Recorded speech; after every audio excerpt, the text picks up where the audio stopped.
Oh wait, I gotta get the mic on. No, this has a No, mic it's on okay. there. This has a mic on there. Okay, it's on. Yeah. So the way we fire these fireworks is we have these devices which are wired up individually, and they come together into these modules which are then all connected together, and eventually they'll connect with a master firing panel out at what we call front of house, where we all sit and watch and produce the show.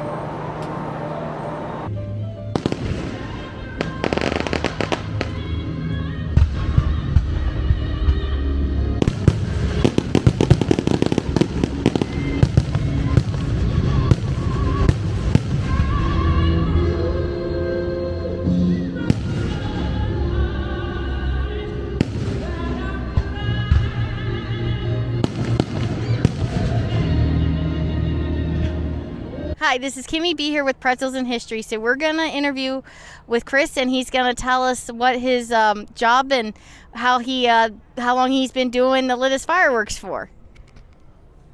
Hello everybody, my name is Chris Hopkins. I'm the president and creative director of Celebration Fireworks. Celebration Fireworks has been doing the Lititz show since 2009. Yeah, 2009. I was on that first crew.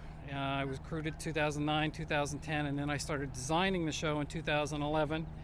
I've been designing the show ever since. So my first time here in the Lititz field was 2009, so it's getting to be quite a history.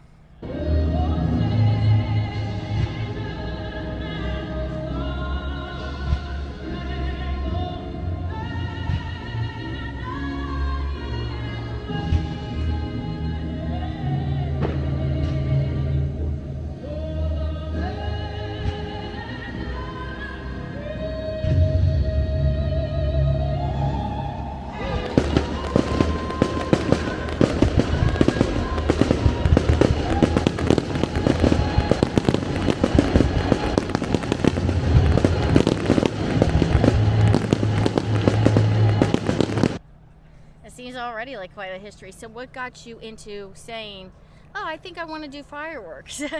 Well, it's actually an interesting story. My wife and I used to attend what they call the World Championships up in Montreal, Canada.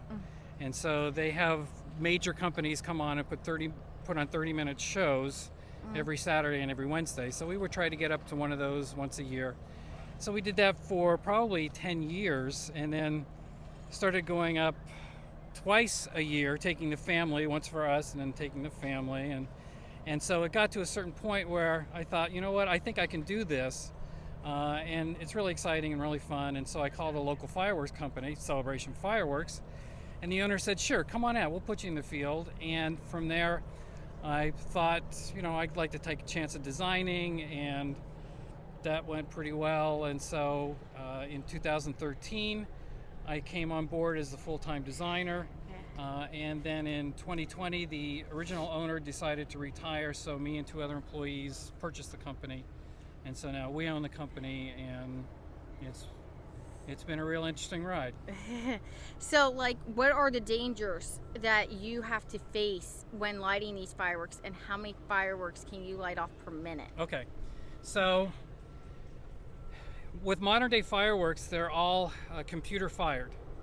We create basically a local area network in the field, and then run wires back to the computer, and then the computer is hooked into the playlist, the audio, and there's a time code that synchronizes the music with the firing of the fireworks. And so we're actually back with the audience, watching the show with the audience. There's nobody in the field running around with flares hand lighting. And if you've ever come to see a show, you'd know that there's no way you could have a bunch of guys running around the field hand lighting, because we have fired probably up to 12 devices simultaneously to create a certain look. Wow. So you can't do that with 12 guys all reaching with the flare and saying, okay, 1, 2, 3, go, and then running to the next one, the next one, the next one. So it's all computer fired. And it fires, I can have it fire to within 1/100th of a second. Oh, wow. I can say, okay, I want it to fire at the 2536.03 second mark in the show. And so with that kind of level of synchronicity, you can do very, very wonderful things and create looks in the sky that you were never able to see before.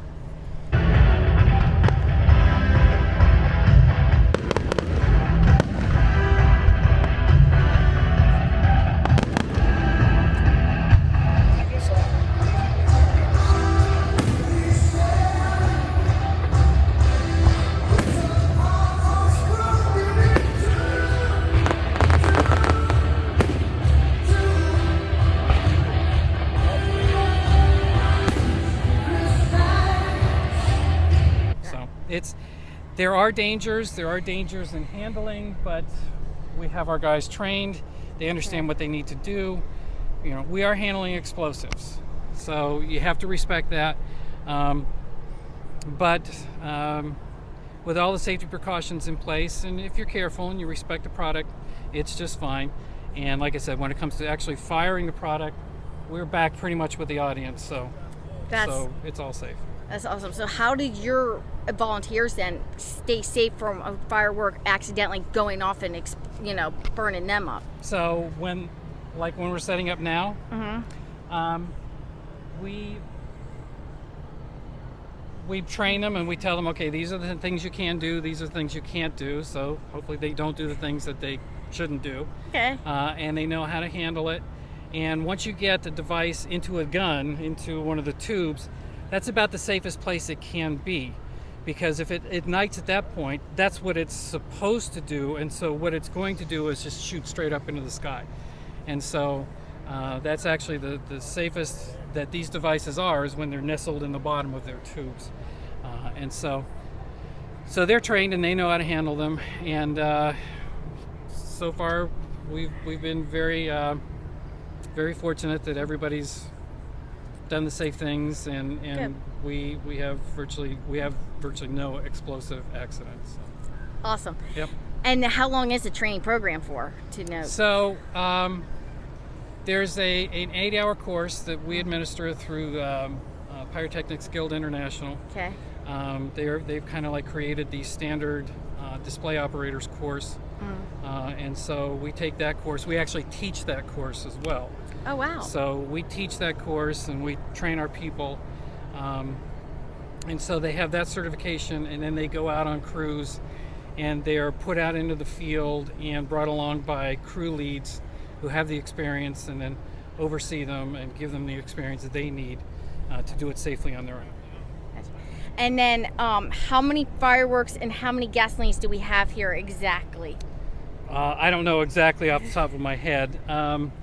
I believe that we'll be firing 1,500 times tonight. So there will be 1,500 cues to fire devices. Now, they could be in one of the larger tubes, that's just one device. But there are other devices that you'll see up front, which we call cakes, which may have 50, 100, or 300 different shots within that single device. So that one act of fire could lead to 300 different shots. So there are 1,500 cues to fire, but there's likely upwards of 4,000 shots in this show tonight. Nice. As far as the gasoline goes, we're going to be burning up 40 gallons of gasoline. And speaking of Montreal, that's enough. If you go in a regular sedan, 35 miles a gallon or so, that 40 gallons of gas that we're going to blow up tonight has enough energy to get you to Montreal and back in that car. Oh, my word. So that's a lot of energy flying around here. Wow.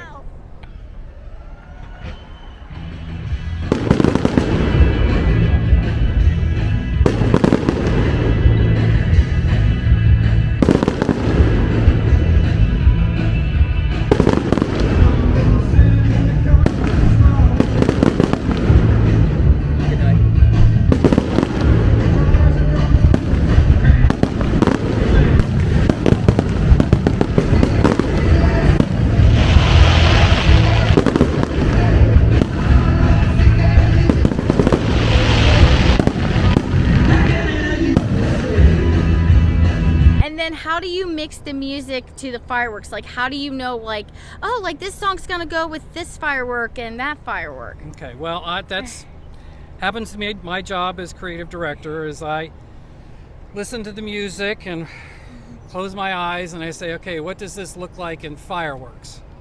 And so I sit in my computer, and there's now marvelous software that lets you animate and simulate on the fly what the show looks like as it happens. And so I sit and I say, okay, this is a very slow kind of a song, so I need these slow breaking devices. Or this is a very energetic song, so I need a lot of small things popping here, here, here, and just kind of matching the energy of the song. And so based on the energy of the song and the emotion that the song is trying to evoke, I try to amplify that with the visual in the fireworks.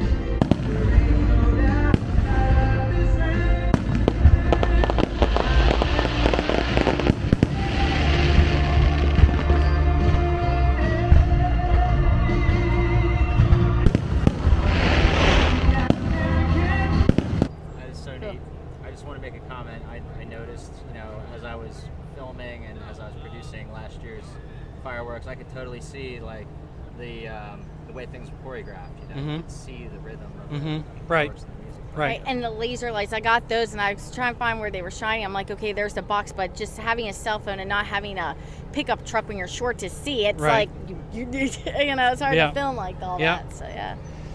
Yep, so we got lasers again tonight. We've been doing lasers last 4 years, I think.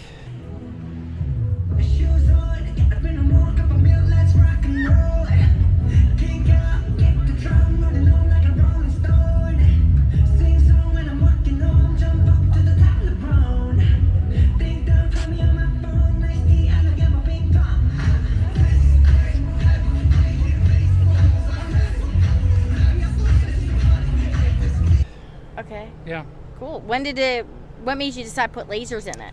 It was the 200th anniversary show. Oh. So was that 17? Yeah, I think it was 17. 2017 was the 200th show. And so we thought, okay, to take it up a notch for the 200th, we'll add lasers to the show. And then what made you decide to do fireballs that last year? Fireballs, we've been doing fireballs for a number of years now, and they're always the big crowd pleaser, and we love them. Who doesn't love it? Right. Makes a hot July night even hotter, and everybody loves it. So you can feel the heat pretty much no matter where you are in the audience, and that's one of the more breathtaking parts of it. But it's just an effect that we saw at some of the local pyrotechnics clubs. Nice. And we said, wow, that's really great. We think we'd like to incorporate that in our shows. Whoa! Dang! I guess that was, they warned us that was supposed to happen. Did any accidents ever happen, or were you guys safe so far after all these years? We had an accident in 2017 when we were doing a show prep. But beyond that, in the field, we've never had an explosive type accident. That's and good. beyond that one accident, we've never had an explosive type accident. Well, I hope the person came out okay. Do you guys test the fireworks before actually setting off? So what we do, that gets back to how the firing system works, is again, we're setting up this local area network which passes electricity through the system and indicates when when a certain device needs to fire. So before we do the show, we send just a slight little trickle of current through the entire system to make sure that everything's awake and alive and where it should be. Once that's all done, we're good to go. So yes, there is a degree of test. There is a testing that goes on with just milliamps of electricity that let us know that everything is being seen and is ready to go. Any questions? Any more questions? Because I think I covered it all.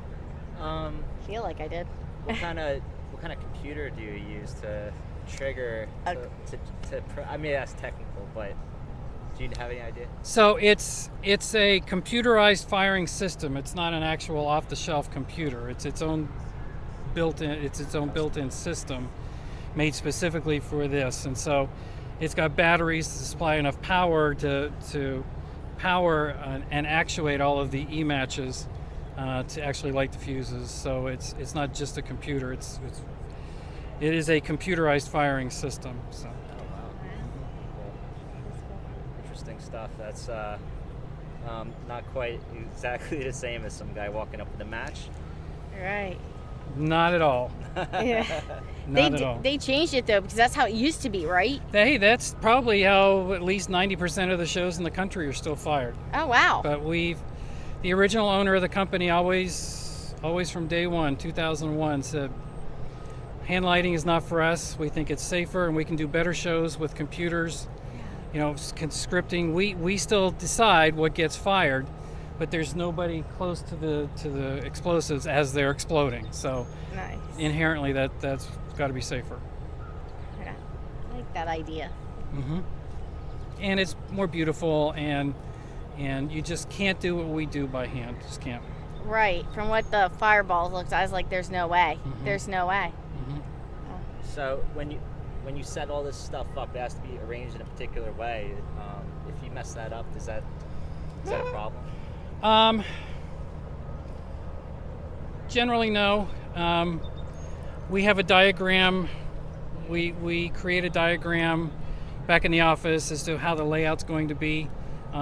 For instance, this does not look exactly the same as the piece of paper because you get out into the field and there are different things that you didn't account for, so you want to account for them, and that may change to some degree how it looks on paper versus how it is in real life. But a few feet here and there doesn't mean anything up in the sky. So.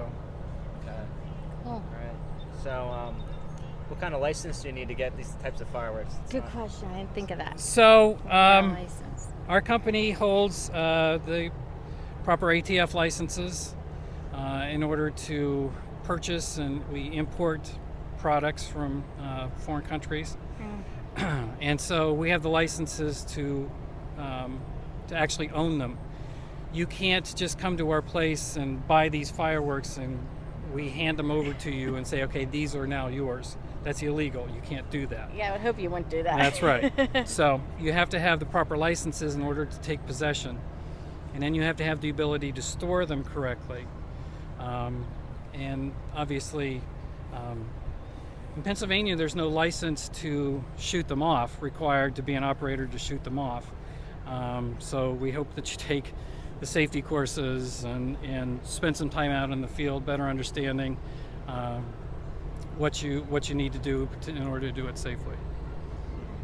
Okay. Mm-hmm. Anything else? I don't really have any other questions, but if I could get some photos of the fireworks. Sure. Yeah, I don't have any more either. I'm questioned out. Nope. Do you know anything about the audio equipment, or is that not your? That's all Claire Global. Okay. Okay, so the audio is all clear global. That's awesome. Oh, who puts together the playlist? Is that just something you? So that's there's three of us that work together to do that, and so we oftentimes start talking about it in January. Okay, what do we think we want to do this year? What's the theme of the event? And so that there's probably 6 weeks of discussion about what we want to do, and then probably another 2 months of throwing ideas back and forth of this song, that song, and then probably a month of, okay, let's put it together, and then hopefully by April, we pretty much know what we're going to do. Awesome. All right. Well, I don't have anything else. Kim, you got anything? I'm all out. Okay, Cool.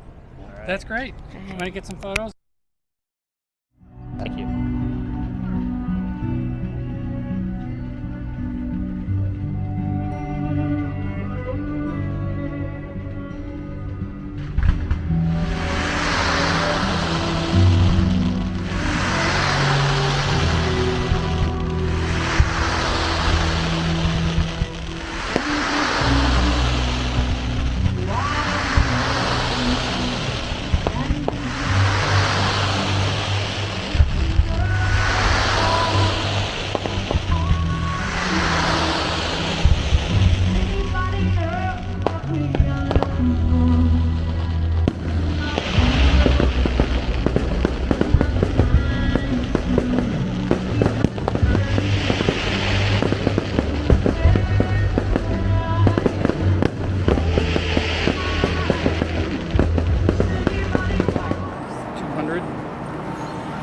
company does 200 shows a year.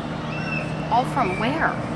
We're based in Slatington, Pennsylvania. We're going to do 50 shows in 5 days.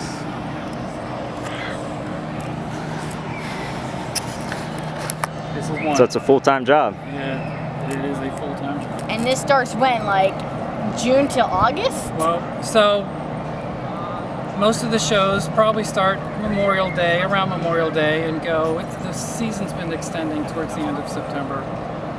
We do some in October, but by the time most of it's done. And do you do any at the beach at all? Because I seen like where they do fireworks by the beach out in the ocean, not near We the don't boat. do too many at the shore. No. Okay. All right. Cool. Wow, that is a full-time job. Yes, it is. We start preparing for this 5-day period in January. Oh wow. Yeah. Oh, hey, man, you want that job? I mean, you already complain about being stuck behind a computer and putting all this together. Can you imagine what it'd be like with the fireworks yet? Well, at least there's a payoff where they get to spend a lot of time outside and do something cool, like blow stuff up. That's true. So there's a... It's great every night. You sleep in tents, like camp out? No. Oh, Grab a room in a local hotel. I'll be home on Wednesday. okay. But between now and then, I've been home in 2 days already. So. How many hours are you traveling on the road then with this? Well, so it depends where we go. I'll go from here in Lititz. I've got a show in North Jersey tomorrow. Oh wow. And we shoot that, and then a show in Central Jersey the day after. And then the day after that, I'm not shooting it, but I'll be going down to Ocean City, Maryland. Oh wow. Huh. We were thinking about going there. So we are shooting that one on the beach. Nice. Yep. Oh, so will the fireworks be like shooting like directly off the beach, or will Yeah, it that's be... how they do it. Yeah. No, sometimes they shoot them off a boat. Yeah, right. No, that's not a barge show. It's directly off the beach. We have a barge show tomorrow night. Ah. North Jersey. Sorry, I didn't catch that. There you go. Yeah. It's okay. Tomorrow night, New Jersey. Tomorrow night in North Jersey. Nice. Oh man, you guys have got a busy schedule, huh? Yeah. It really is. Yeah. A lot of moving parts this time of year. All right. And is each music to your shows different, or is it all the same? We work together with clients, and sometimes we have several songs that we like to recommend, but we work with them and generally customize their playlists so that it's doing what they want to accomplish. Nice, because I remember the tribute when Prince died and all those other ones, because Yeah. I was there watching that, Yeah. and oh my gosh, when Purple Rain came on, I was like, seeing like these really Yeah. cool purple fireworks, and I'm like, they did such a wonderful job Yeah. to keep it in with Michael Jackson and Prince. I mean, oh my gosh, I can't believe they both died in the same year, and they were not even that long apart from each other. I remember that show. I remember I told you that we kind of start discussing Yeah. playlist, and that was April, and we didn't have anything that we really liked a whole lot, and so I was starting to put together things, and I was in a field with my wife who likes to manufacture fireworks, and so we were there at that club, and she was manufacturing, and I was thinking about the Lititz show, and I don't remember who, but somebody again had just passed away. Somebody from the music field had just passed away, and I thought, there have been so many people who have passed away this year, and live music is such an integral part of Lititz that we did that tribute show. Everybody who was in that show had passed away since the previous Lititz show, and it was a star-studded event. Oh. And so we saved Prince. We had what we call a false finale. Oh. And it seemed like it was the end of the show, and we wanted people thinking, well, wait, what about Prince? What about Prince? And then we came back in with 2 more Prince songs. So it's all about kind of playing with the audience and bringing them along on this ride where you have them feel up and, great and huge and powerful and maybe a little sad, and then bang, we got you with Prince at the end. So yeah, it was fun. That was beautifully put. Thank you. Thank you. That would be good for the video. Yeah, Okay, I didn't think about that. Yep.